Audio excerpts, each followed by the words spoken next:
അപ്പോൾ എന്തെല്ലാം അക്രമങ്ങളാണ് കേരളത്തിൽ ഓരോ ദിവസവും നടക്കുന്നത്. അതുപോലെ ലഹരിയുടെ ഉപയോഗം കൂടി അതിൻ്റെ ബേസിലുള്ള അക്രമങ്ങൾ അതിനേക്കാളും കൂടി വരുന്നു.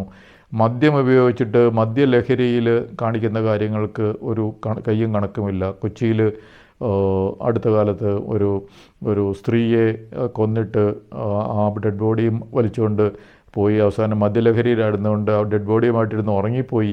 രാവിലെ എത്തിയ ആൾക്കാരാണിത് കാണുന്നത്. അപ്പോൾ മദ്യത്തിൻ്റെ ഒരു പ്രശ്നം വളരെ കൂടിക്കൂടി വരുന്നു. അപ്പോൾ എല്ലാം ശരിയാക്കുമെന്നും പറഞ്ഞ് 2016 വന്ന പിണറായി വിജയൻ സർക്കാർ കേരളത്തെ ശരിയാക്കി നശിപ്പിച്ചുകൊണ്ടിരിക്കുന്നു. എല്ലാ വിധത്തിലും സാമൂഹ്യമായിട്ടും സാംസ്കാരികമായിട്ടും സാമ്പത്തികമായിട്ടും ഒക്കെ എന്നുള്ളത് നമ്മൾ കണ്ടുകൊണ്ടിരിക്കുന്നു. അപ്പോൾ സാമ്പത്തികമായിട്ടെന്ന് വെച്ചാൽ കടക്കെണിയിൽ കയറി കടം വാങ്ങിച്ച് ഇങ്ങനെ എന്തെങ്കിലും കാര്യം നടത്തുന്നത് ഒരു വലിയ കഴിവിൻ്റെ ലക്ഷണമല്ല. അതൊരു കഴിവുമില്ലാത്തതിൻ്റെ ഒരു ലക്ഷണമാണ് കടം വാങ്ങി കാര്യങ്ങൾ ചെയ്യുക.